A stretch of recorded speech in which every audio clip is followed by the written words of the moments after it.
the roots, he let the beats build, bitch. And we never switch. Even if I'm rich, I'll be broke like I'm Mitch. Niggas talking down, but that's headed in the wrong direction. But I knock that shit out like the boxing section. Cause they can't touch what they can't see. All I gotta do is be the same me. All I gotta do is keep it cheap. Always be the same me. While I'm solid, boy, they can't change me. No. What's going on? What's going on, man? We live from the boxing section. Man, I got a very special guest, man.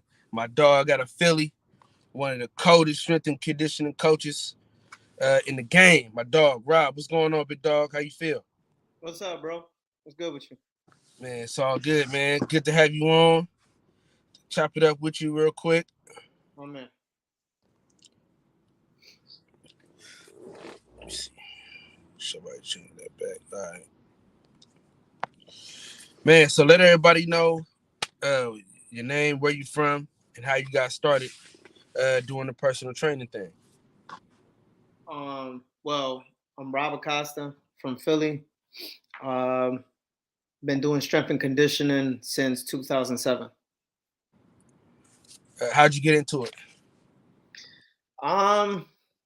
It's funny. So I was supposed to fight in 2006, 2007 Golden Gloves, and got into a car accident. And when I got into the car accident, it messed up my back, my hands, and my legs. So I had to take a little break, and I started suffering from like sciatic problems. So at the time I was married, and my wife at the time used to work at an orthopedic doctor. So she knew the pain that I was going through and everything else. So I will go over there to try to be seen. And there was no such thing as there was no records shown for it being like a herniated disc or a bulging disc or anything like that. So it almost made me feel like the doctor tried to make it seem like it was in my head. But no, that sciatic pain is no joke. And I had it on both legs. And at the time I was training with one of my coaches that taught me a lot how to coach and gave me my first chance at strength and conditioning. His name was Vaughn Jackson. So afterwards, I took it upon myself to try to find out what are the common causes for sciatic problems. So I Googled a lot of things, and I was ruling out what can possibly be the biggest effects to it. So I ruled out no herniated discs, no bulging discs, anything like that.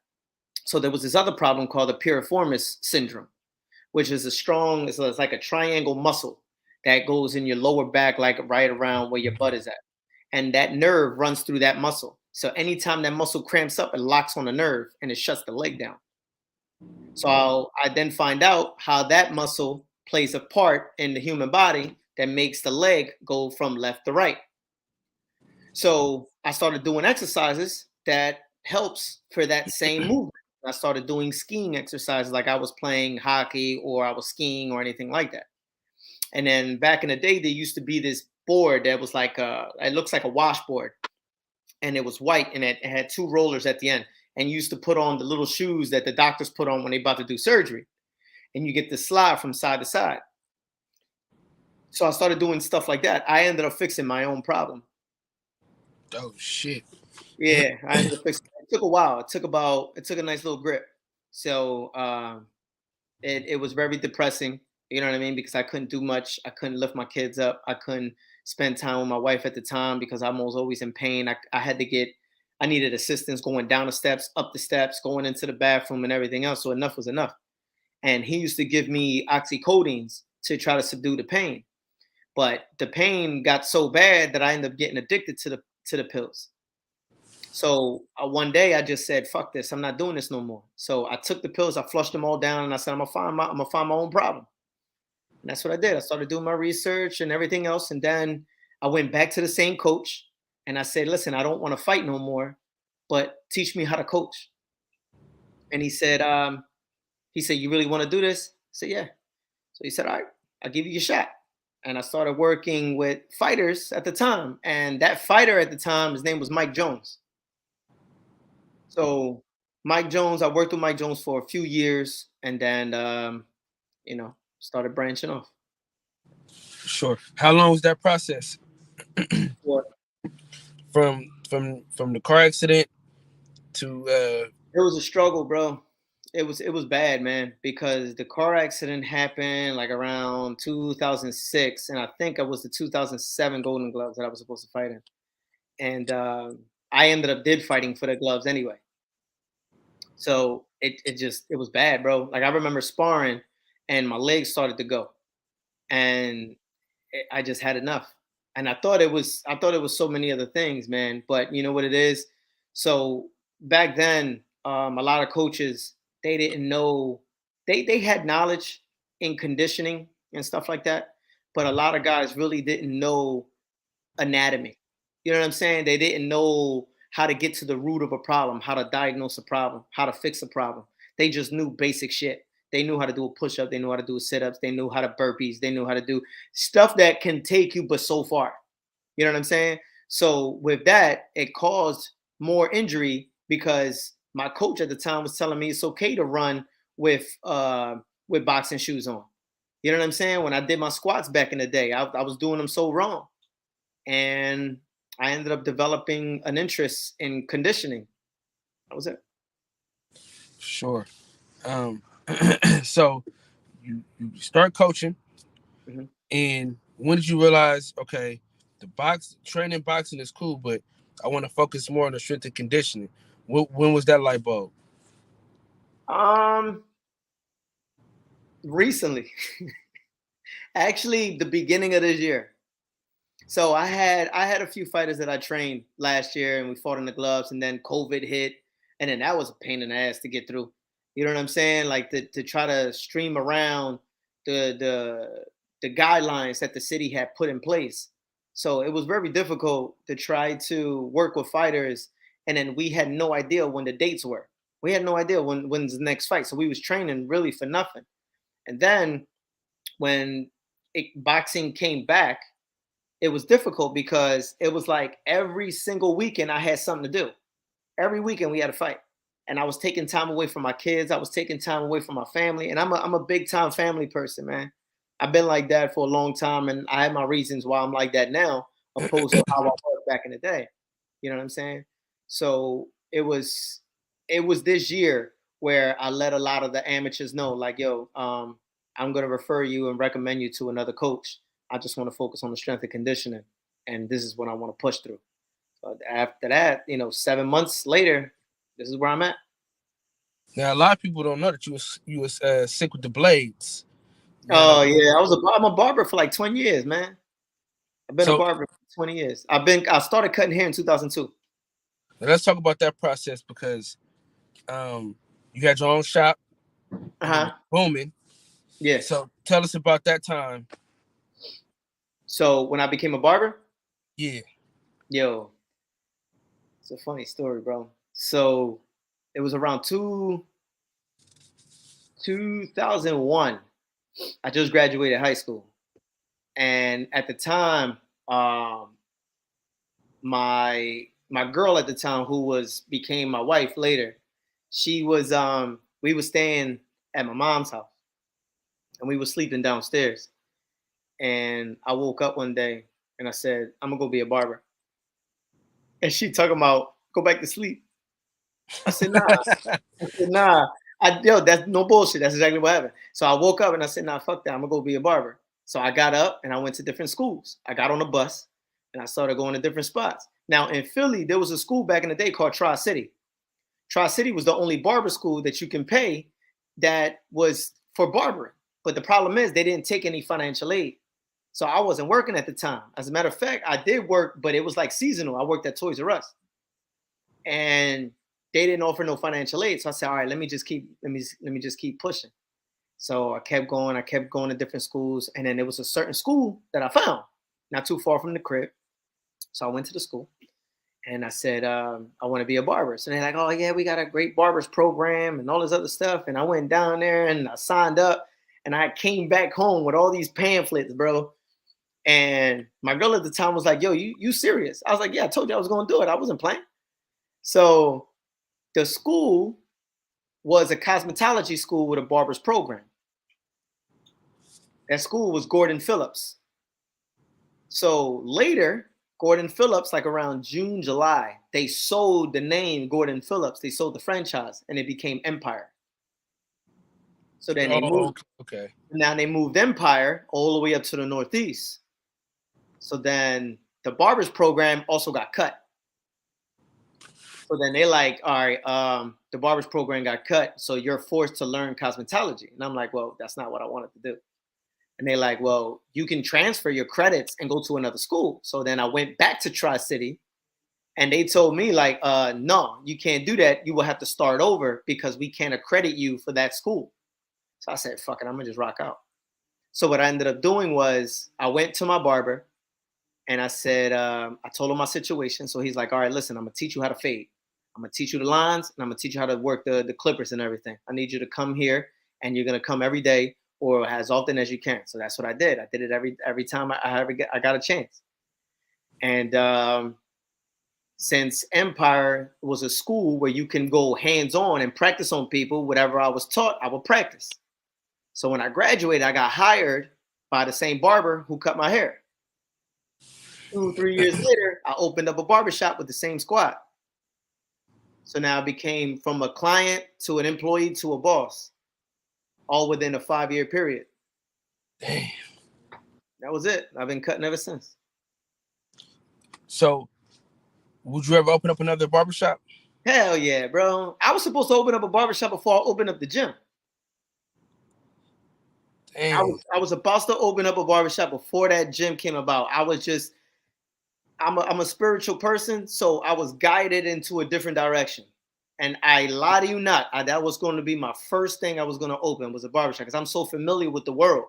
It's easy to pick up the clippers. It's easy to get the chairs. It's easy to run the business. It's cake. You know what I'm saying? And it ended up steering into the gym. Then coming up with the name and the business and all that other stuff was different. You know what I'm saying? Man, you got to go into that, man. You got to go into that. Into what? How'd you get into the gym? So when I originally, I wasn't working at the time. I was a cop for like 6 years, and they basically threw me. You did every damn thing, bro. That shit was crazy. I did a lot in my years. You know what I'm saying? So I was a cop for about 6 years, and I had a workman's comp issue, and they threw me under the bus, and they refused to pay me. I happened at work. There was proof that it happened at work, and they refused to pay me. So they threw me under the bus. So they basically allowed me to starve for 2 years. So I wasn't getting paid. I didn't get nothing. So I had to file a suit. So with that, I didn't want to go back to working for anybody anymore. You know what I'm saying? I figured if a carpenter owns a business and he comes to you and he says, listen, I want you to work Saturday and Sunday, and I'm going to pay you $100 an hour to build this guy's debt and try to get it out the way in within 2 days. You spent 12 hours Saturday, Sunday, right? So in reality, you made $1,200 a day. So if you can make $1,200 a day, what is the owner getting paid? You see what I'm saying? So I thought that way, and I said, all right, nah, I'm not gonna do this shit. I'm gonna see what I could do. So I thought about 3 things. It was a gym, because it was always been my dream, a barbershop, or a coffee shop. So I leaned towards the gym. So I was looking around. I met with this one guy, and he gave me the number to the garage that you was at, but it wasn't at that specific spot. It was like 3 garages down. You know what I'm saying? So we get there, and I look at the place, and it used to be a boxing gym already. So he goes, yeah, you can use this. I said, man, this ain't gonna work. You know what I'm saying? So I said, I'm not gonna do that. So he said, what you trying to use it for? And I told him. So he goes, I got a spot for you. So we go a couple garages down. He shows me the one garage, the one that we're in now. And I looked around, and I just felt it. I was like, this is it. This is the one. I said, this is the one. I said, all right, so what do we got to do? So we working out the numbers. Now, mind you, you've been to the gym. It didn't look nothing like that. It was, bro, the toilet was sitting on like 4 cinder blocks. It was crazy. It was real bad. Like you had to go up the steps to use the toilet. It was crazy. So, uh, so I ended up pushing through it. You know what I mean? I said, all right, I try to come up with the LLC, got the LLC and everything else, but I didn't have a gym name. The original name of the gym was supposed to be Rough House Gym. For the reason is because that was the only game. That was one of the games when we were kids where you would play Rough House and you would actually get into physical fights, but then it would be all right the next day. You know what I'm saying? Like Rough House from it being ball to now rumbling, and then it's like now we cool. So it was supposed to be Rough House Gym. I didn't have the money to turn it into an LLC. So the day that I came up with the money, I submitted, and the guy from North Carolina already took the name. I couldn't change the wording. I couldn't do anything because it's working categories. So at the time, my daughter was in a hospital. My daughter almost passed away, my oldest daughter. And I was in the gym. I mean, I was on my way to CHOP. And I got out the hospital and I'm on my way to CHOP. And I ain't gonna hold you, I was drinking. You know what I'm saying? So I sat there and I had a little quiet time, and it hit me. One of the first things my coach Vaughn has ever taught me. He said, "You want to learn how to coach?" And I said, "Yeah, I want to learn how to coach." And he was like, "All right, first rule." He's like, when you got a fighter that's about to fight, who else is competing? Who else is fighting? I'm like, I don't know. It's our guy against their guy. He was like, who else? And I was like, I don't know. He was like, listen, rule one, your fighter against their fighter. Your coach versus their coach. Your second versus their second. Your cut man versus their cut man. Your strength coach versus their strength coach. He was like, it's always a one-on-one, but it's a team effort. That's how Philly one-on-one came about. So it's Philly one-on-one boxing. You see what I'm saying? Yeah, it's dope. So in an educated sense, it's Philly 101, like you'd be in school. So the guy who was going to create my logo, he was like, what do you want? So I told him what I wanted. I didn't want the cliche skyline and all that other shit because everybody uses that. So I said, I need something with Philly that's raw, that's something that's different. So I need you to come up with something. I came up with this idea and I gave him 5 colors. I gave him white, black, blue, red, orange. And I said, I need you to make the logo, those colors in the logo. He said, that's too many colors. I said, if you can't do it, then I get somebody else to do it. He's like, no, I'm gonna get it done. So I said, all right, cool. So he finally gets the logo done and it didn't look like that. So I said, all right, you know what? Add this to this, to this, to this. So then that's when the logo was born. So then the one-on-one, if you look at the logo, the one-on-one is the post, the 2 guys fighting. Boxing has the Phillies, the Ben Franklin Bridge. Then Philly has the skyline, and then each goalpost has the Liberty Bell. So the reason why I picked the colors is because those are the colors of all the Philly sports teams. Yeah.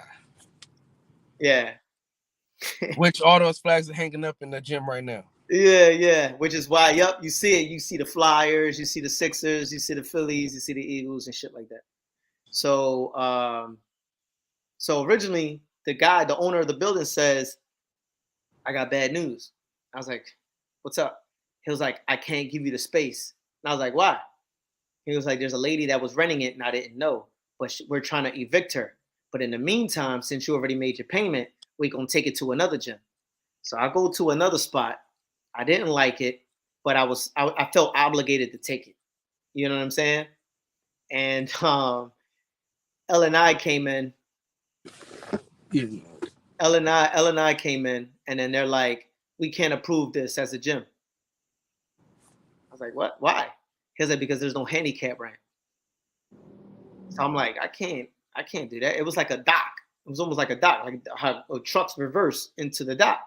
So I was like, I can't do this, bro. About a week later, I get a phone call. He was like, yo, I got good news. The lady settled out and she's willing to cancel the lease. So it's yours if you want it. So let's go. So I ended up doing it. And it's weird because at the time that I opened up the gym was around the time that Joe Hand's gym closed. Danny's gym just closed. Harrogate was having some dwelling issues. I was the only gym within like a 5-6 mile radius. So I came in at the right time. Damn. Yeah. And then Bo and Boots and everybody else came, and the gym became what it is. Man, talk about that. Talk about how that situation came about. With Bo and Boots. Yeah. So I've known Bo and Boots for a while. I've known them. I was a big fan of their brother, Pooh. I was a big fan of his. Every time that he used to box or anything, I was always willing to go over there and watch him box and shit. I was just so mesmerized by this bull speed. Like it was super fast. You know what I'm saying? So before the gym opened, right? I went to Danny first. I went to Danny Garcia, and I told Angel, and I said, Angel, this is my resume. This is who I worked with. And at the time, his strength coach got into some shit, and then he was no longer in the picture. So I said, I can help Danny.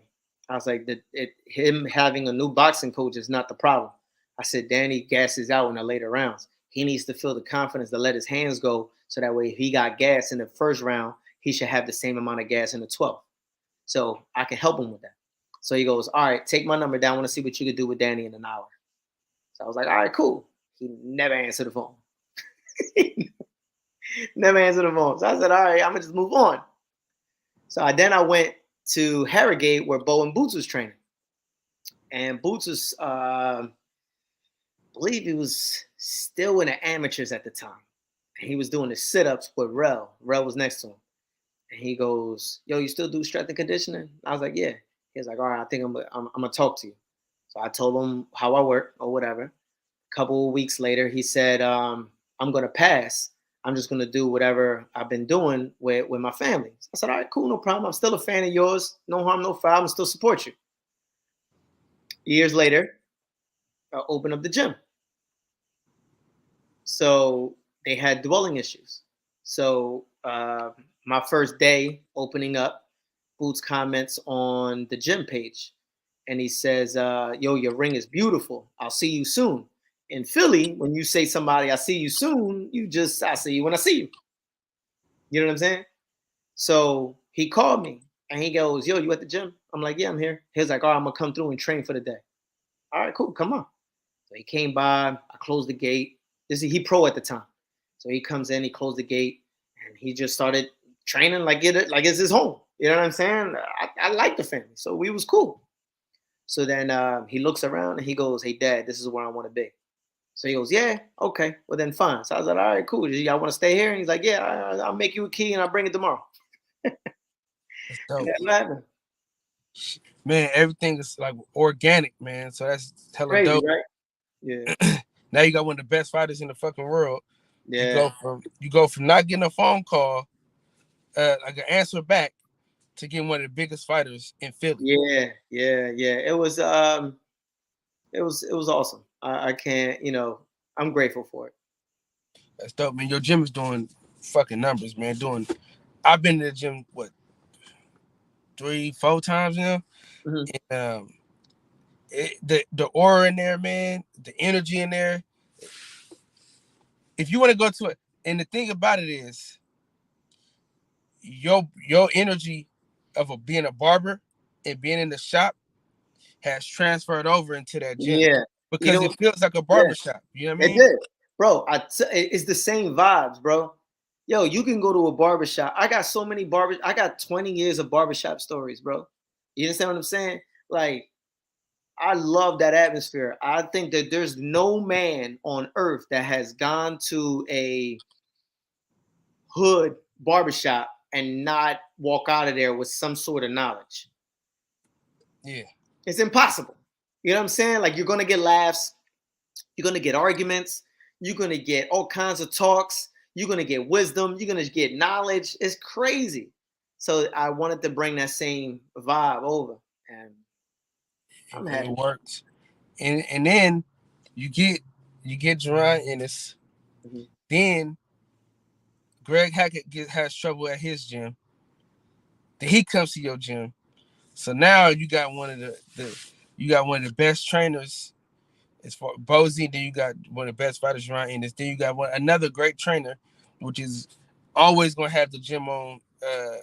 Is always gonna have the gym in light because he's so damn funny, and he got so much energy. Yeah. So I mean, you won all the way around, man. So tell me, what's it like a typical day in the gym?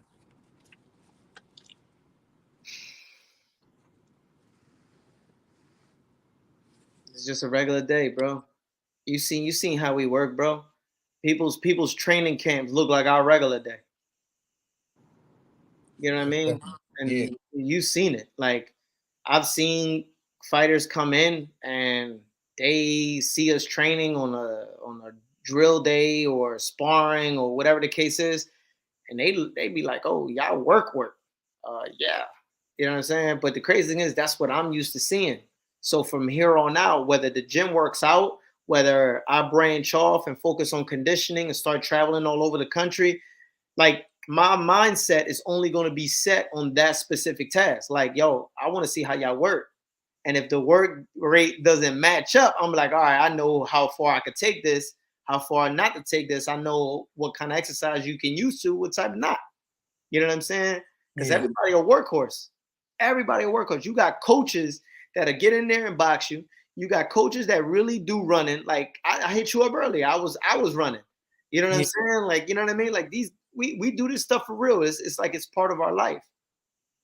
And the thing is, Bozy is 60 years old, still beating up on 20-something-year-olds. You know what I'm Yeah, saying? yeah. He still suits up and box people. But the thing about him is when he does box people, he doesn't listen, you gotta really like try to be a show off for him to beat the brakes off you. You understand what I'm saying? Yeah, He won't do that. Like he'll educate it. If any of those fighters want to get work, he educates as he's doing it. So if he catch you with a shot, he teaches you why you got caught with that shot, and then he tells you how to move your head, how to go here, how to do certain things. So it's not just like he suits up, he puts on his 18s and then goes in there and just you know makes you quit. No, that's not what it is, bro. Like he does that if you try to show off, but he's like that with everybody. Like any fighter, if you go into a gym and try to show off and do all this kind of crazy stuff, bro, you're gonna get treated like that's what it is. You know yeah. what I'm saying? Don't steer into a different direction, man. So And see, your gym has like an old school vibe, but also has like a new school flavor at the same time. yeah, yeah. I like the atmosphere because, like I said, Greg, I love Greg, man. Greg's my guy. You know what I'm saying? And I've known Greg for years. Like as a matter of fact, when I was started strength and conditioning, he used to come up to where we had training camp at, and he used to spar our guys. So I've known Greg for years. I've known Rel for longer years. You know what I'm saying? Actually, I've known Greg and Rel longer than I've known Boots and Bo. You know what I mean? I've known them for a long, long time. You know what I'm saying? I socialized more with Bo. You know what I'm saying at the time, but it's the knowledge that you get from everywhere is like gold, man. You go in there, you can get educated by anybody. You know what I'm saying? Like everybody learns from each other, everybody helps each other. It's pretty dope. Man, it's a great experience, man. Now we had a good time at the fight, Yeah, the one right? that we just had, the one Yeah, in New yeah, York? Yeah, yeah, yeah, yeah. yeah. So, dog, explain to the people, right? Hold on, y'all. We're gonna let y'all in a minute, but give us a second. We gotta go through this. Um, tell the people at home Mhm. the experience of seeing Better Beeve live, the way he did Joe Smith Jr. You talking about Better Beef? Yeah, the way he did Joe Smith Jr. live. Be a problem, man. But you know what's crazy? He's big in person, but Joe Smith is huge. You understand what I'm saying? But the way when he came out, he started boxing. Oh, it's gonna be a different type of fight. You know what I mean? But bro, the dude is nothing to play with, man. He's nothing to play with. He. I would love to see him fight Bevel, bro. Like that's gonna be Bevol. I don't know how to pronounce his name, but that will be a fantastic fight. That's gonna be like more of a chess match. Bivol gonna die. Yeah, I I mean, don't know, bro. I don't know. Listen, dog, he showed me things against Canelo that I was like, all right, he's smart, bro. Yeah. And working with Pedro Diaz, man, like that, having a good corner is a big deal, man. It's a big deal. I feel you. But I had a lot of people on the show that's been there, that sparred with him and all that, been close to him. Yeah.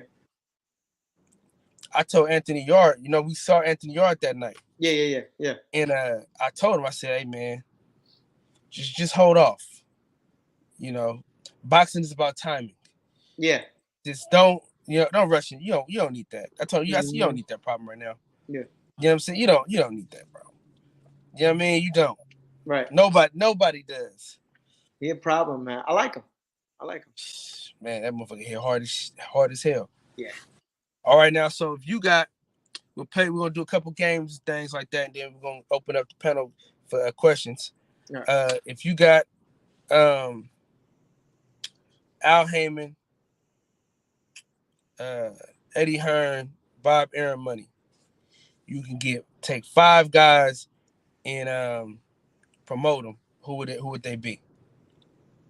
And I got who type of money? I got all 3, or I'm choosing one. No, you got all. That's the kind of money you got. You got money. You know what I mean, to put behind some fighters.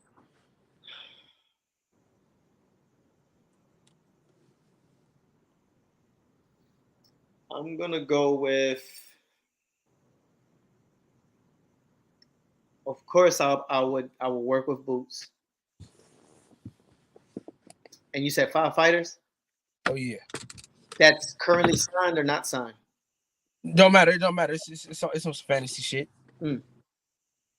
Boots, Haney, Shakur, Tank.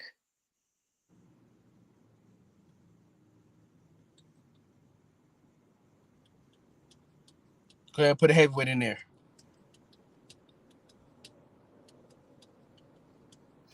Usyk. Okay. I like the only person that I don't that you got in your 5 that I don't have in mind is Usyk. I would go with Jared Anderson. Ah, shit! I forgot about him. Yeah. I forgot about him. I think he's gonna be special. Yeah. I forgot about him. My bad. But I'm gonna still keep my 5. For sure. All right. So now listen. Now we got fantasy fights, right? You got your opening bout, your co-main, and your main event. You can choose a fighter from way back then versus a fighter from today, or you could take 2 fighters from back then or 2 fighters from today. Now you can mix them up however you want. All right. Prime for prime. Give me your opening bout, your co-main, and your main event. Opening bout. I'm gonna go with.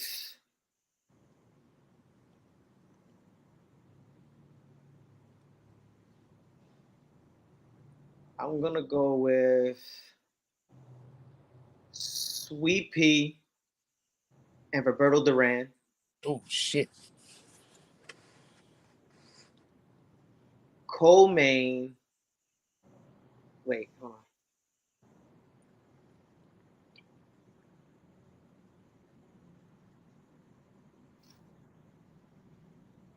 Sweet Pea, Roberto Duran.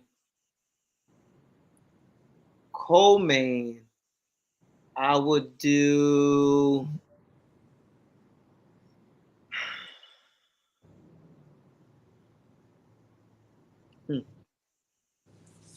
I would do.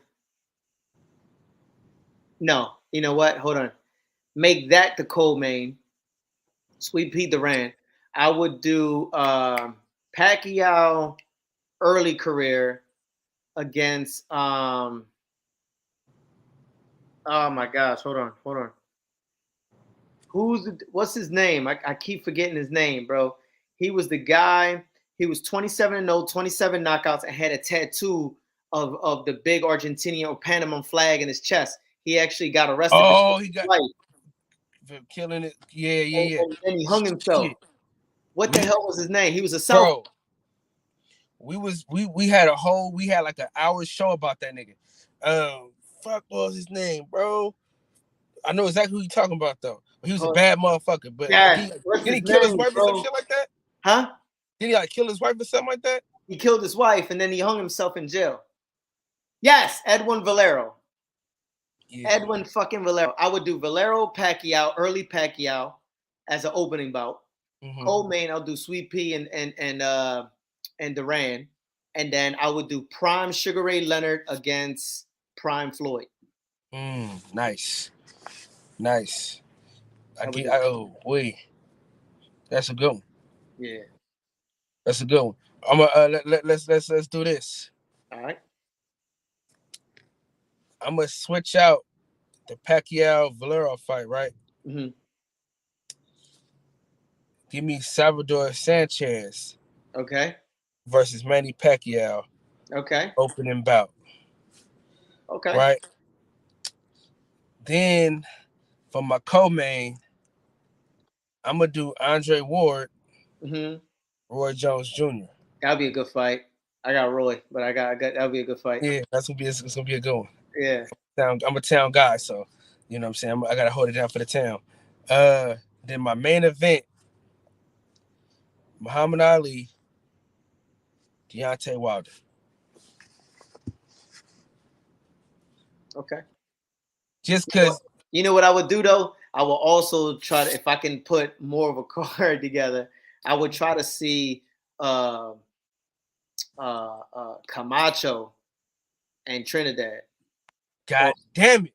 See, that's what I'm saying, man. That would be nice. That would be nice to see. That's what I'm trying to get you to do, God damn it. That's what we're trying to do. Hey, matter of fact, you know, since you Puerto Rican, right? This is what we're gonna do. We're gonna do the Puerto Rican thing, right? All right, good. We're gonna do Cotto versus Camacho. All right. That's what I want, right? Okay. I think that'll be a good one. Okay. Give me Trinidad.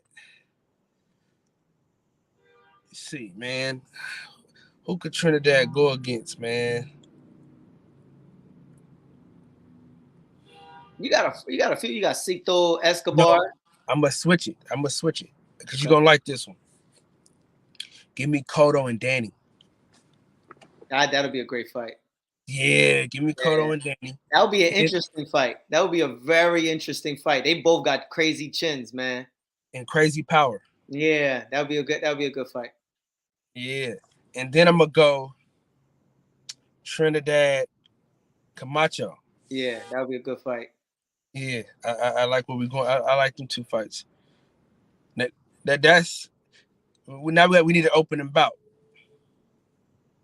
Maybe Sixto Escobar and Benitez. Yeah. Something like that. You know, Sixto was a bad boy, bro. I think he was the first Puerto Rican champion. We talking about prime, Bruce. We talking about prime. We're not talking about old Camacho. We talking about prime for prime. Yeah. That would be that would be nice. That would be real nice. Yeah. So now we got a thing called versus. Okay. I'm gonna put a couple of fights on the screen. And you tell me how you think that fight will go. All right. Let me see. I'm gonna kick it off. It's gonna start off tough. We're gonna kick it off. Okay.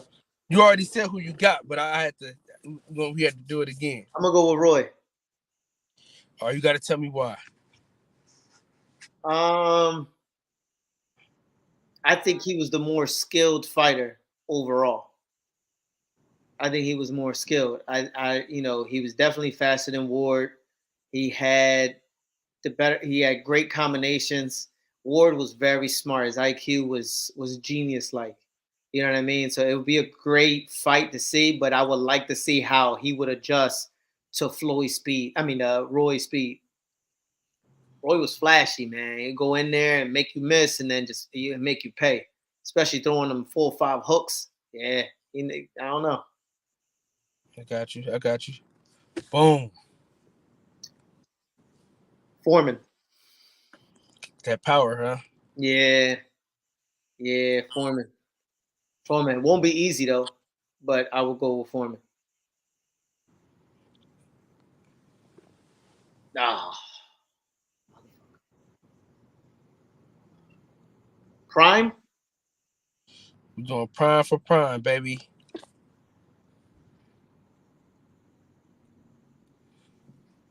Sweepy.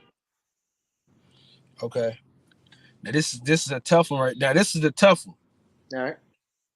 All right. All right. These last three I'm gonna give you are gonna be tough ones. All right, go ahead.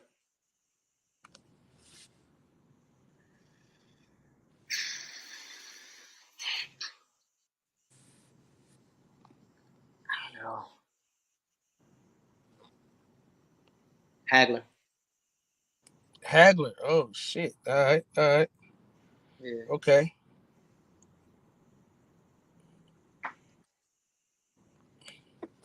Ah, I said that. I know it. I know it. I know. Yeah, but I'm gonna go with Sugar Ray. Okay. I got one more. Now this is the easiest one of the day. The dog shit, huh? It's a dog shit. Yeah, It's a dog I'm shit. gonna go with Boots for sure. Hey, the dog shit, man. That's funny. I listen.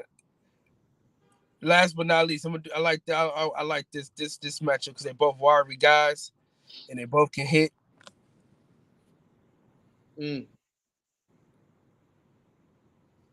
Turns. Okay. So we're gonna open it up for some questions, man. Then we're gonna get you out of here, man. You're a busy guy. I'm just glad Yeah, you it's took the cool, time bro. out to get with your boy. I'm just chilling out right now, bro. Man, so I'm gonna add on my boy Dub, right side. What up, right side? What's going on? Damn, Cal, I want some of them questions, man. I want some of those right there. Those are some good fights right there. Those are some good fights, man. Oh Well, man, matter of fact, man, I done messed up because I didn't do the verses. So I'm gonna let you get in on that because I gotta do the verses. I didn't do the hey, best performances. hold on, Cal. Man, salute to you, coach, man. Salute to you. What's good? What's going on, man? Very, very, it's an honor to be on the panel with you, brother. It's an honor. I appreciate it, bro. Thank you. Let me do this real quick though, because I forgot part of the verses. My bad. Now this is performances. So we're going performance versus performance. All right. I gotta redo these. I gotta get some more, man. I gotta get off my ass and get some new ones, but kick it off. Woo! Better. Oh, Corrales, I don't know. man. He. Oh no. Oh well. That's a good point though. Gotti. I'm gonna He beat the go shit out of with. Gotti. That's a tough one. All right, I'm gonna go with Corrales also, only because Floyd wasn't supposed to beat Corrales with the way Corrales was performing recently. Yeah, Exactly. Gotti was a little bit reaching towards the end of his career, but he did beat the brakes off of Gotti. That was bad. But I'm gonna go with the way he broke Corrales up. Like he broke him down completely. He made him faint for the body, make up with the hook up top. He did everything he wanted to do, and he showed that he could not be in the same ring with Floyd. So I'm gonna go with Corrales. All right, now this is gonna hurt your feelings right here. This next one's gonna hurt you. Hold on. Can we get Bruce? I don't get hurt, bro. Can we get Hold OG on, in here? hold on. Let me. Nigga, I added y'all on here prematurely, so hold on real quick. All right. This gonna hurt. This gonna hurt you though right here. This is gonna hurt right here. All right.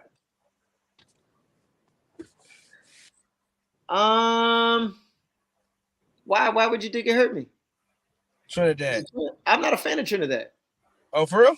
I'm not a fan of Trinidad. Okay. Yeah. I'm gonna go with De La Hoya. Okay. Ah, god damn you.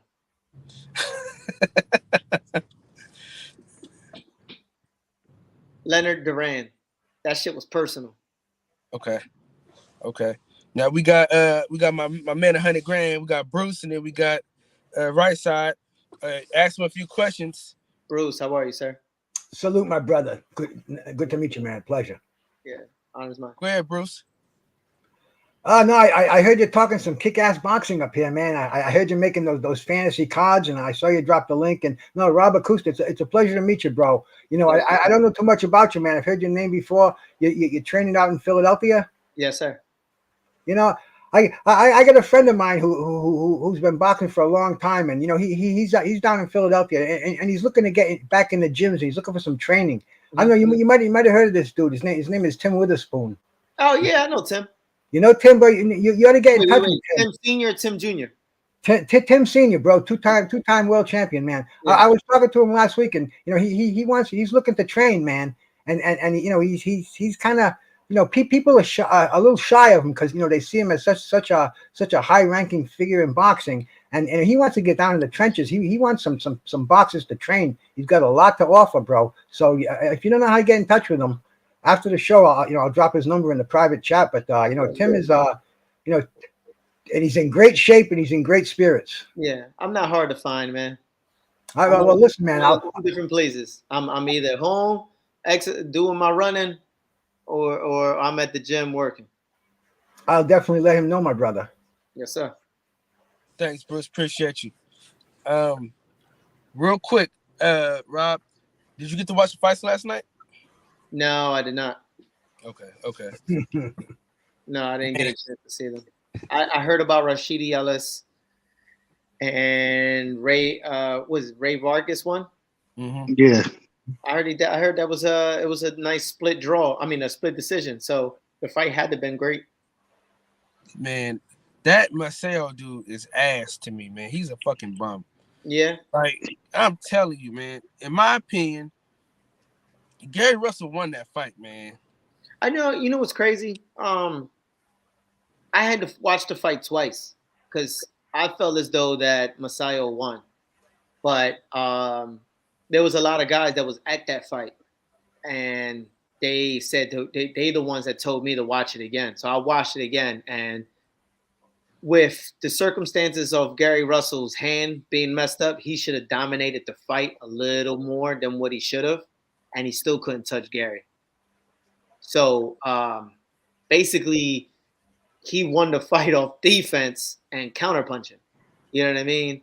But the only one thing that I would say about Gary is that is why it should be fight coaches should train their fighters to fight both orthodox and southpaw for reasons like that. He hurt his hand. He could have beat him even worse if he used the jab all day long. You know what I mean? And Ike Corte did it to De La Hoya, even though they gave it to De La Hoya. But Felix Stern did it to De La Hoya, and look what happened to Felix Stern. You know what I'm saying? So you could win fights off of basic fundamentals. You know what I mean? But it was a good fight. It was a good fight. And my thing is, man, the Marcel dude ran into the same punch at least 18 times. But what can you do, bro? Certain people just don't know how to make adjustments. And sometimes it's not even the fighter. Sometimes it could be, you know, the coaching just not seeing something. Or sometimes it's not the coaches at all. Sometimes is the fighters. They're just not listening. You know what I mean? Like, it just happens. So you get caught up in the moment. It's a fight. The coach is going to say what he had to say to make the adjustments. If the fighter doesn't execute it, then whose fault is that really? You know, I agree with that. The thing is with Matsuyo is the footwork was so horrible in that fight. And in my opinion, Freddie Roach, he should have. You got to use your jab. You know what I'm saying? Use that double jab and use your footwork to close the distance, cut the ring off, that type of thing. And he was never able to do it. The only way he tried to cut the distance off was lunging and jumping. And we know that's not going to work in the sport. So it was just interesting because the same issues he had with Gary Russell Jr., you know what I'm saying, he had in this fight as well. And I felt like that after I saw the fight with Gary Russell, even though he only had one arm, and I agree with Kyle, you know, that was a good fight. I thought that Matsuyo won the fight, but Gary Russell, if he would have had two arms, he would have dog walked him. So, at the same, go ahead. I ask you this.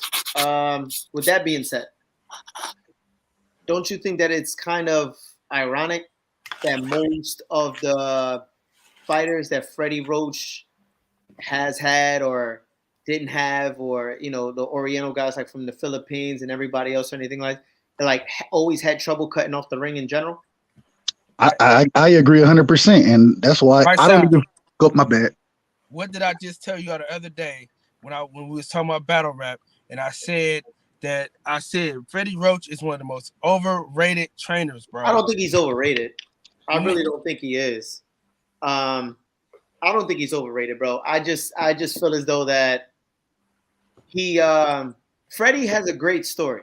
His story is phenomenal, but also too, Freddie suffered from a lot of kind of like backlash too, because a lot of his fighters did test positive for steroids back in the day. James Toney, you know what I'm saying? I think James Toney failed 2 drug tests.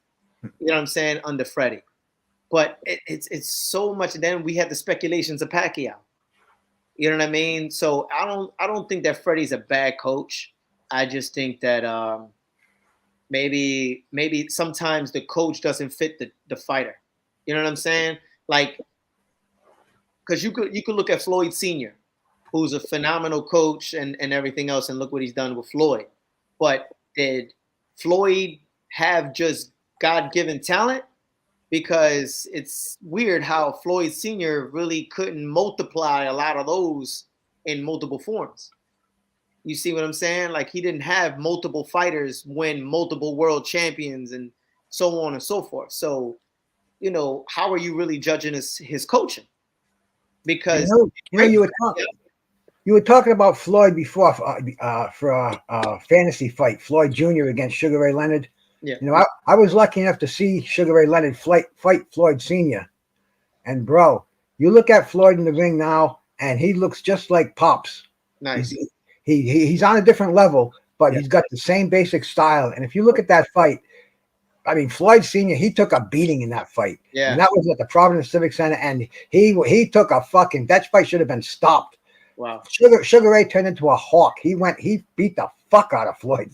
But anyway, man, and so it almost kind of tells you how Sugar Ray would have handled Floyd, because he had the answers, and at the time, Floyd Sr., he was rated number 4 Ring Magazine, and he came in that ring. He threw a combination shadow boxing, and I was like, wow.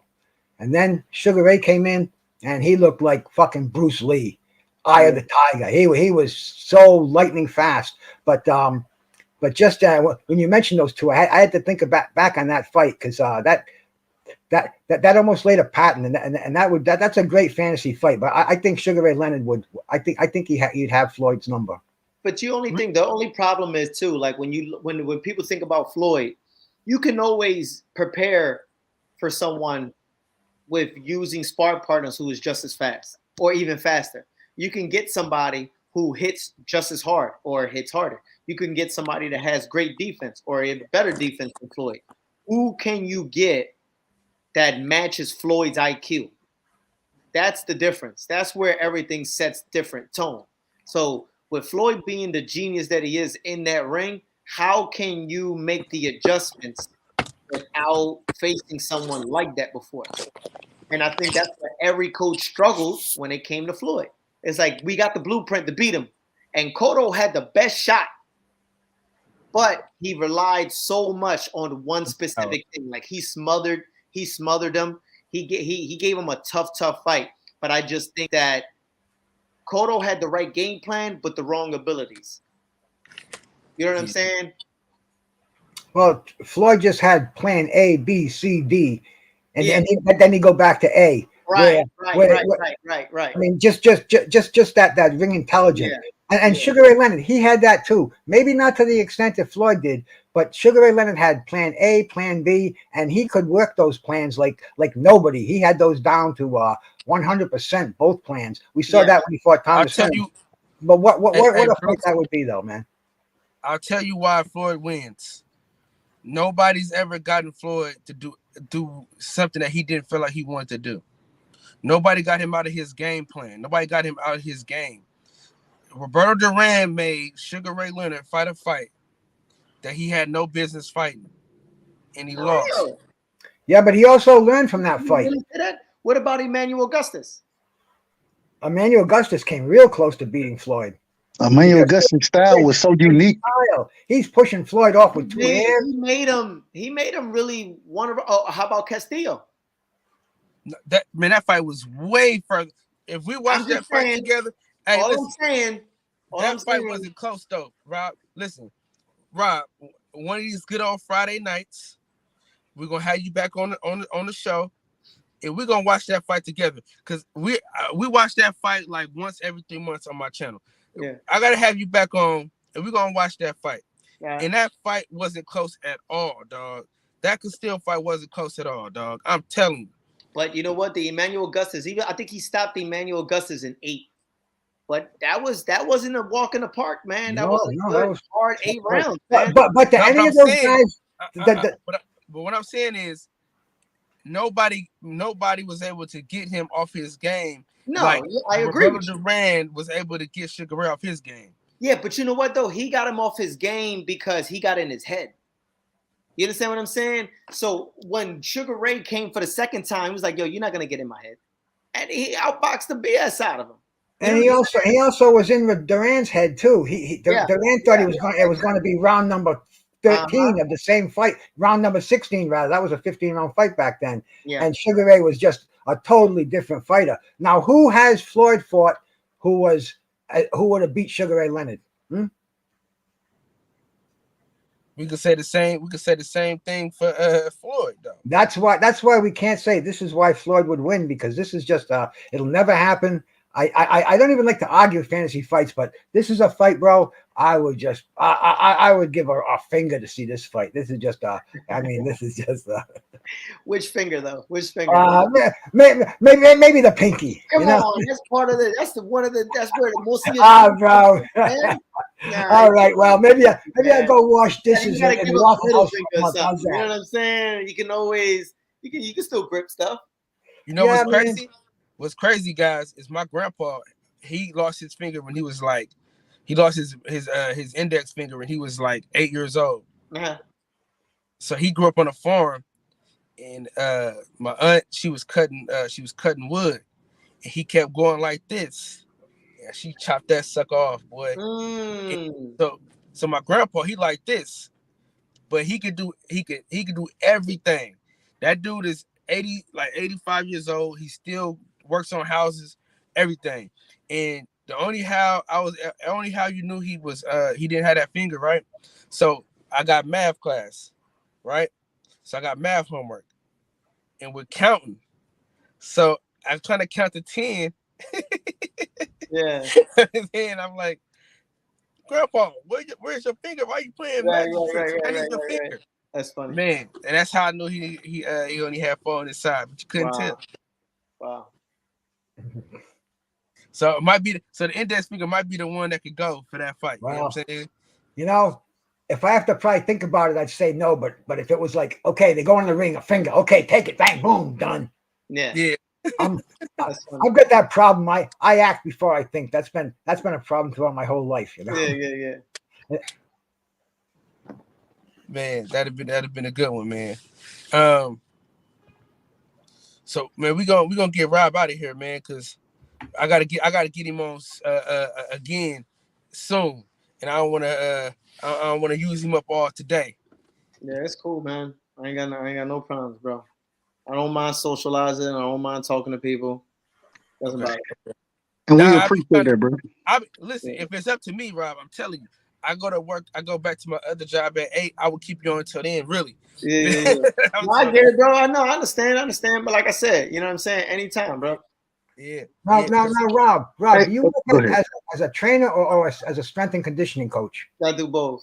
You do both? Because I notice now, you know, and strength and nutrition, that was my business for 30 years, bro. I was a trainer. I worked as a nutritional advisor. I was in the supplement business. And, you know, I just realized the importance of it. And I'm seeing now so many boxers have their own nutritionists. They have their own trainers, their own strength and conditioning. You think that's making, because these boxers, they seem to fight less frequently, but yet they're in such better shape at a stage where boxers in my day, they were already retiring at 30. Yeah, You think it's because of this fine tuning, strength and conditioning, nutrition? you know what? Bruce? Like back then, technology was different, education was different, knowledge was different. You know what I mean? If you look at Right. Luke Ferrigno, he was great at bodybuilding. Arnold Schwarzenegger, great at bodybuilding. Mr. Glass, that was another great educator. You know what I mean? So it was a lot of fundamentals that a lot of those guys, and none of those guys really had education behind them. They just knew what they were doing because they studied the anatomy. To where today there's different ingredients that's in foods. There's different forms of eating. There's intermediate fasting. There's regular fasting. There's vegetarian. There's vegan. There's pescatarian.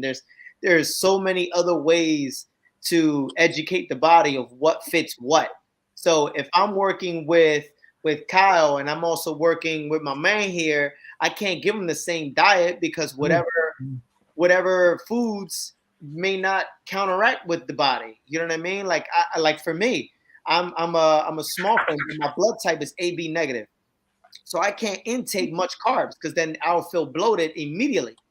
So it's kind of like it depends on what it is. So for the nutrition aspect, I think that plays a major factor, and that was probably the missing link in what it was back then into today's world. Now, strength and conditioning, most people think of it and they just think of weight loss and strength and you'll be ready for a fight. Where in reality, it's more deeper than that. It's more psychological. It's getting into the mind, getting them mentally prepared. It's almost like when you're in military, and don't know if you've had any experience with that, but with boot camp, you're in boot camp and they're drilling these forms and these exercises and everything into your head over and over and over. And what they're doing is they're doing it in like 12 weeks, just almost much as a long fight camp. And they're preparing you for war. So whatever condition you leave within those 12 weeks, you'll be ready for war to a degree. So it has the same way. So it has a psychological effect. It's just most strength coaches don't have a boxing background. So they come from either prisons or they come from football, they come from basketball, they come from field hockey or whatever the craze is, and then they don't know how to make the adaptions into boxing. You're not going to tell me what it's like to run out of gas in the ring. You're not going to tell me what happens, how I feel when I get punched in my nose and my eyes are watering. You know what I mean? Like, what can you do for me? You know what I'm saying? So it's kind of like that's also too in the boxing sense, but it's also too in a conditioning sense, because you got to know how important it is to deliver the power from one end to another, how to balance your body, how important your core is, how your neck can also be used as muscles for you to strengthen your hands. How many personal trainers you see on people working with their hands? You never seen people work with their hands. You know what I'm saying? And those are muscles too. If you shake the hand of a construction worker, you're like, yo, his hands are hard as hell. He'll knock you the hell out with just sitting on one shot.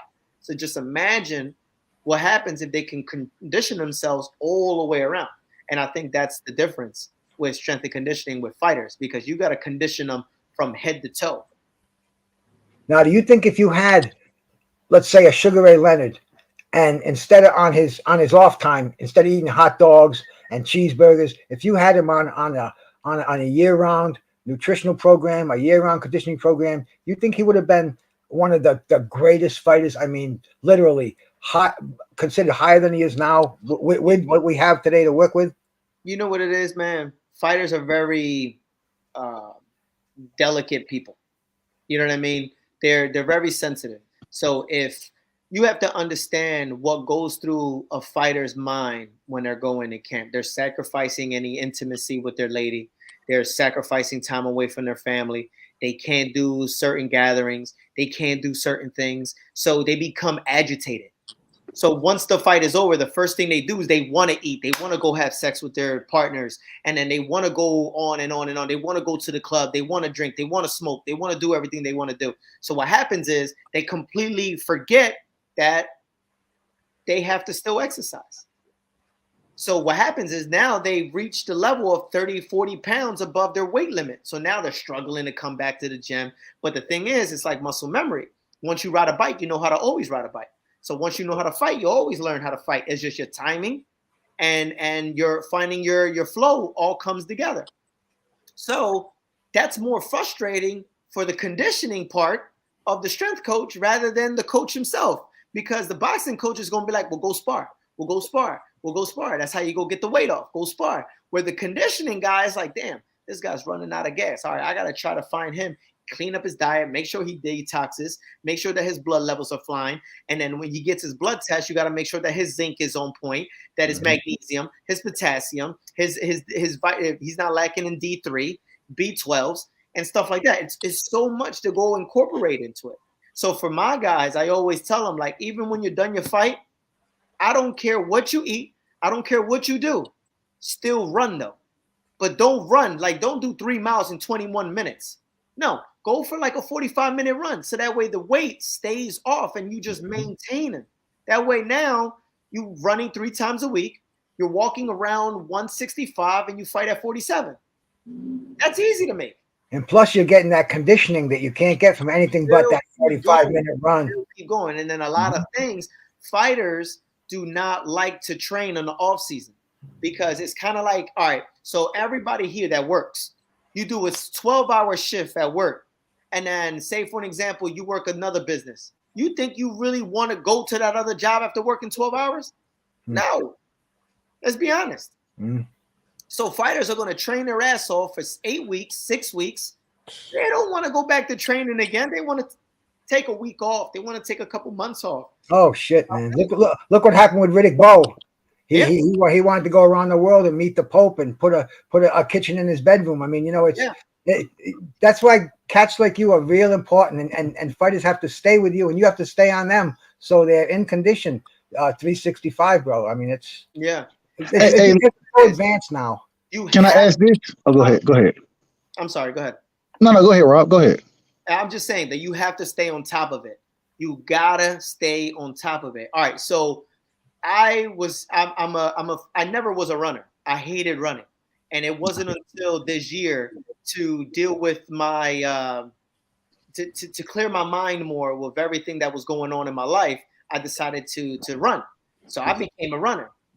And I got injured like in my knee. So I have this condition called chondromalacia, which is the thinning of the kneecap behind the kneecap. And it goes and it keeps the gel and the discs that it rests on, it becomes less and less and less till it becomes arthritis. So I knew I had that condition, but I had to clear my mind. So I always ran. So when I got hurt, I was sitting out for 3 weeks and I was stressed out. I would call my friends, everybody, like, yo, man, I don't know what to do. You know, I'm a strength coach. I can easily jump in the pool. I can easily get on the elliptical. I can get on the row machine. I can do jumping jacks. I can shadow box. But that's not what my mind was. I needed to run because that's the way I. That's where the endorphins were released with that running, bro. It's an addiction. Yeah. It's an addiction, and nothing's going to satisfy that. So Kyle calls me today, and then he's like, you know, can you do an interview? And I'm like, oh yeah, I got to go run, and then I got to come back and then do it. So I did about 4.5 miles, and then I did the rest of my exercises, and I was chill. I drank my tea, I ate a little something small, and now I feel good. But it's still a pain in the ass because it's kind of like 3 weeks does so much to your body. You have no idea how far back you become. Oh yeah, I do. Yes, you know sir. what I mean? And it's like crazy. What was your question up? I was going to ask you, I was going to say, so with you being a strength and conditioning coach, are you also a nutritionist or do you just focus on strength and conditioning? And second part of the question, when you work with fighters who do have nutritionists versus those who don't, do you see a big difference in working with that fighter? So as a strength and conditioning coach, I have knowledge in nutrition and everything else. Now, am I far more educated than a person who is a nutritionist or dietitian? No. So what I do is when the level of kind of like guidance is needed, I always refer them to a nutritionist or a dietitian. I don't got all the answers. I do have a friend, however, that I can call at any time who's really big on the nutrition and dietitian field. So I'm always calling him and asking him for advice. So, but I'm a pescatarian. So for me, it works for me. You see what I'm saying? Like I can still have the energy, I can still run, I can still do a lot, but I know how my body feels. I'm not going to sit there and tell you what to eat without getting into specifics, because anything information that I give you that doesn't sit well with you can risk my job. So if I tell you, just when you wake up in the morning, go ahead and eat oatmeal, but then you're lactose intolerant. So then you use water. Now it doesn't taste good with water. All right, what do? So now you don't eat the oatmeal. Now you're a vegan. You don't want to eat specific foods, and you don't even like vegetables. So how can you be a vegan but still eat vegetables? So it's so much that goes into play. So when the confusion gets a little bit more out of my pay scale, that's when I refer them to a dietitian and a nutritionist. Now, to answer the second part of your question, you do see the difference in performance when you have a proper balanced diet. Yes, you do. You get to see how much energy they have, how the recovery rate is so much more less, how they have more explosiveness, how they're more in sound, like they're intact of everything that's around them. You know what I mean? Like that all plays into food. You know what I'm saying? Like being hangry is a real thing. You know what I'm saying? So if you go hours and hours and hours without eating, you will come lethargic, and you're like, oh, I didn't see that red light, and then boom, you're in accident. You see what I'm saying? So for me, I've done studies on myself. I've done the keto diet. I've done the Weight Watchers diet. I did the herbal, but I only wanted to do these things to put myself as a guinea pig. And I wanted to try these diets out just so I can be the one educating another person to say, well, what's your thoughts on the keto? What's your thoughts on this? What's your thoughts on that? So I did the high carbs, low protein, and then I did high protein, low carbs, and then I did keto, and then I did weight loss, and then I did Herbalife. You know what I mean? So all those things came in a factor. And for me, what worked out for me the most was a pescatarian lifestyle. But that's only because when you educate yourself enough on these ingredients that's in these foods, you don't want to go back to eating fast foods. When you get the chance to really see how damaging that does to your body, how the soda does so much to the body, how certain foods have ingredients like, listen, anybody that eats cereal in the comments, or anybody that's watching, if eats cereal, there's an ingredient in cereal, some cereals, that's called TSP, which is trisodium sulfate. Trisodium sulfate is also a main ingredient in paint thinner. So I ask you, why is paint thinner in cereal? You know what I'm saying? Then you got other ingredients like that's in ranch dressing of why it keeps it so white. You know what I'm saying? So it's bro, yeah, no, I've been a nutritional advisor for many years. I've gotten hundreds of people, lost thousands of pounds, put muscle on skinny people, and I know exactly what you're talking about. And see, this in boxing, this is what's prolonging athletes' careers today. Where they didn't have this knowledge, or if they did, they didn't give a shit about it. Now they're seeing how important it is, how you clean up your diet, how you eliminate the trans fats, the simple carbs, all this shit your body can't break down. And this is why we're seeing guys like Baturbiev, and we're seeing guys like Bud Crawford and Errol Spence. They're peaking in their mid 30s, which was unheard of 25, 35 years ago. Yeah. And I did fasting. I think I did fasting. I did a water fast. I did a no food fast. I did no food fast for 10 days. I did a water fast for 5 days. I did a natural juice fast for 8 days. And I did a fast, an intermediate fast where I only ate within 2 hours of the day. And I've gotten great results. I got great studies out of all of them, but I ain't gonna lie. It's for fasting, it's not meant for you to fast and box at the same time. It's very difficult. You got to be a special person to have it very, very balanced. Oh, absolutely. And if you can get your diet down where you're not depriving yourself of things where, a Big Mac, that's not even going to be on your agenda, because if you take a bite of a Big Mac after you've cleaned out your system and after you've gotten out, you'll be all over the place, man. You'll be constipated and everything. Oh yeah, I mean, diet is so key, and that's why I'm seeing so many athletes today. Like we said, they're prolonging their career. They're drinking more water. They're getting rid of the sodas. They're that's caffeines, all these foreign the substances. sodium intake too that retains the water. So it's a lot, man. It's a lot to. It's a science, but see, that's where guys like you come in, Rob. Yeah, but you know what though, Bruce? Like you got a lot of knowledge, man. I got to get your information before we get out of here. You know what I mean? Mm-hmm. Yeah. Put it in a private chat. So I am. Yeah.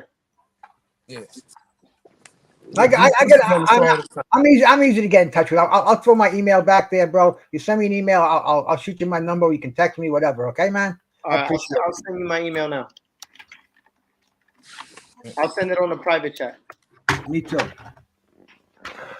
Well, listen, my phone is about to die, and I don't want to fuck up the interview with my phone dying.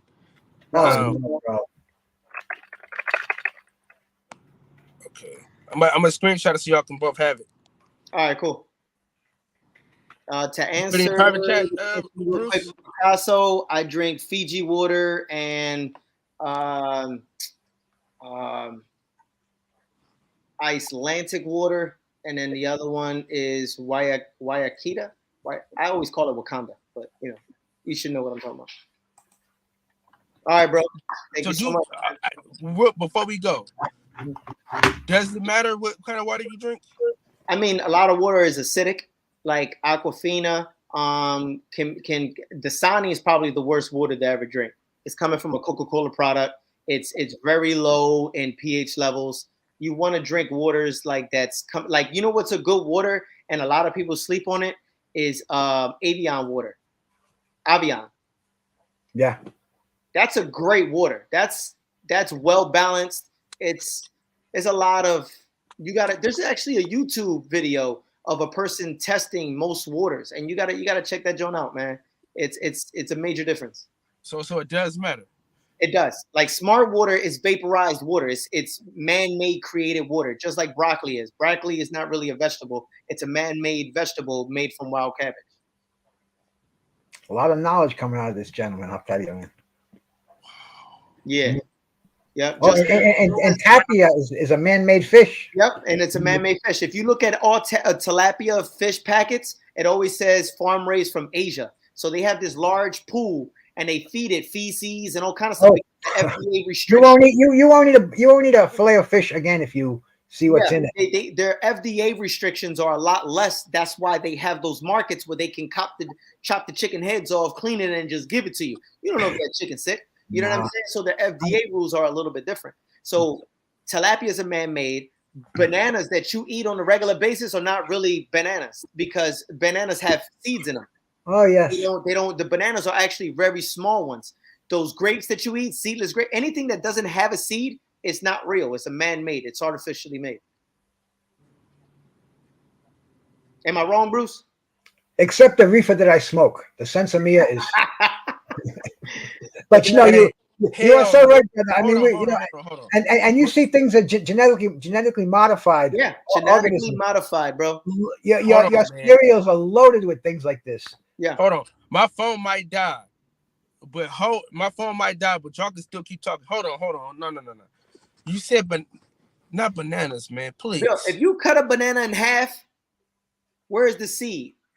Just like how you cut an apple. You open up the apple, you see the seeds. So if you get an actual banana, that bananas are probably like this big, and you cut them, they got huge seeds in them. You understand what I'm saying? Think about it. All right, so let me ask you this. That might mess you up a little bit. Raisins. Raisins is a genetically made snack. It's a grape but have you ever heard of a seedless raisin? Well, see, that's done with the Sensimilla trick once again, where they kill the male plants, right? Because that's done for marketing, but it doesn't let them mature enough, so they don't develop the natural sugars. Exactly. So what it does is they sell it in other forms. Yeah, you know what I'm saying?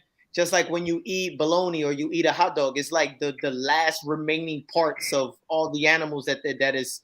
Oh yeah, I mean, what you have to do is. Everything you put in your body that's processed, your body has to unprocess it. So the cleanest food you can get, and then even those clean foods, like my brother Rob was saying, the broccoli, the tilapia, you have to do a little bit of research on there And Yeah. you want to stick with chicken if you can get farm raised chicken. You want to stick with organic seafood. It's hard to do, and So especially right now, the prices will kill you. so let But me ask man, you this. I'm gonna ask all of you this. Bruce, don't comment on this. So let me ask you this, bro. Wherever you live, how many places sell chicken? mhm, Right? several, Now yeah. multiply that by 5 more miles. Then multiply that by 10 more miles. So I ask you this: how much chicken is there really available in this country? Oh, it's pretty sad how the chicken industry. I mean, You see it what I'm will make saying? me It's not want to eat genetically it. made. Why you think you go to certain supermarkets and it says buy one get one free, or one chicken breast? Purdue is Purdue and Tyson are actually part sponsors of like breast cancer societies and heart associations and stuff. Like they're part of it. Think about it, man. There's not that much chicken in the world. I don't care what you say. Mm. All I know is the breasts you get today. Some of those suckers are like 2 pounds. It's like you know they're pumping anabolic steroids, I'm sorry, bro. all kind of growth hormones in those pork birds. But man, it is what it is. You know, I'm trying to hang on for a few more years. Hey, listen. If Bruce was on with me from the beginning, we would have turned this thing interview into a whole different animal, bro. Hey, well, listen, check this out. Can you come on Friday? Yeah, I can come whenever, bro. All right, so I'm gonna have you and Bruce come on Friday and just ruin our lives. Hey, I do a show with nutrition on Friday at 6 o'clock. So if it's after that, I do it. It's about from 6 to 7:30. But the brother that I do it with, his name is Big Duke, and he's trained the Undertaker, Ray Mercer. I mean, this man is he's a professional in the field. I'll see if he can jump on here with me because I'm Kyle. That's your name, my brother, right? The TBS. Yep. Because I never really met you too much either. I just seen you around, the last few weeks that I've been bopping around here. But yeah, bro. I mean, this is a real important topic, and there's so many things that people don't know that's going on behind the scenes. And you think you're eating healthy, you think you're getting nutritious food, and so many people are misguided. Yep. And I kind of feel it's almost like my job to help people out and put them on the right track and give them a little bit of education, because I'm not the most educated person in the world. But you know what, though? Neither am I, and that's why I like to share any information that I can help with somebody with. My mother had cancer, and when I found out how a lot of those things was going about, like it was sad, man, that a lot of people are just not educated. But that's why you got so many fast foods that are placed in specific areas. Look, that it's a whole system of how that stuff gets planned. And it's expensive to eat clean. It is. There's a reason why a salad costs $4 and a soda costs $1.25. It is, man. It is. But whenever you're ready, Kyle. This was cool, man. Just let me know, boxing TBS, bro. I'll be glad to come on and share what I can, because this is beautiful stuff, man. I appreciate you having me on here, Rob. Great to meet you, my brother. Yeah, you too, man. Doug Brightside, man, a pleasure. And I'll talk to you guys Friday night. All right, man. All right, guys. Sure. Hey, Uncle Bruce, it's always a pleasure, Uncle Bruce. Always a pleasure. Much love. All right, and peace to the chat, man. All right, y'all. Listen, man. Rob, you gotta tell everybody where they can find you. Hold on, real quick, Ross. I'm gonna take you out real quick. Find me on Instagram. I am Alchemy _ TSW. You can find me on Facebook at Rob Mr. Lee Acosta, or you can find me on Twitter at Alchemy 101. I don't even know how to use Twitter yet, but you could just find me on there. But I'm more socializing on the IG. And if you want to reach out to the gym page, it's Philly Boxing 101. Most definitely, man. Salute to you, big dog. Yes, sir. Friday, we're gonna have you back on. He's gonna ruin food for us as we know it, but it's gonna help us. It's gonna help us grow. Dog, yeah, I'm sad because those two of my favorite things. I probably can't eat. Just look it up. Damn. So broccoli, right. I can't, because my wife made me broccoli and eggs. I'm not saying don't eat it. Okay. I'm just saying that it's not a actual. Damn. Sorry, bro. All right, All right, Champ. I appreciate you, big dog. We'll talk soon. You know that. Yes, sir. All right. All right. All right, y'all, man. You already know what it is, man. Another like the other one. Same super heated. What a great interview, man. Shout out to my boy Rob, man. It's always a treat when players meet. Thank y'all for breaking bread with me, man. Listen, if I can go live again tonight, I will go live again.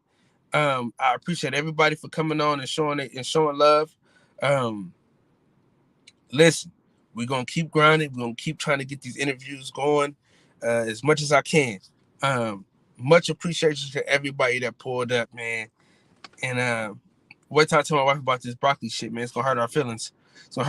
But Fast Food Friday, man. We're gonna have my boy Rob on, Bruce on, and probably have Blu-ray on. Have all the fitness folks that we know come through and just chop it up and give us some game and things like that, man. So I appreciate everybody for coming in, man. And with that, y'all already know how we getting down, man. We're gonna knock it out like the boxing section. At the roots, he let the beats build, bitch. And we never switch. Even if I'm rich, I'll be broke like I'm Mitch. Niggas talking down, but that's headed in the wrong direction. But I knock that shit out like the boxing section. Cause they can't touch what they can't see. All I gotta do is be the same me. All I gotta do is keep it cheap. Always be the same me. While I'm solid, boy, they can't change me. No.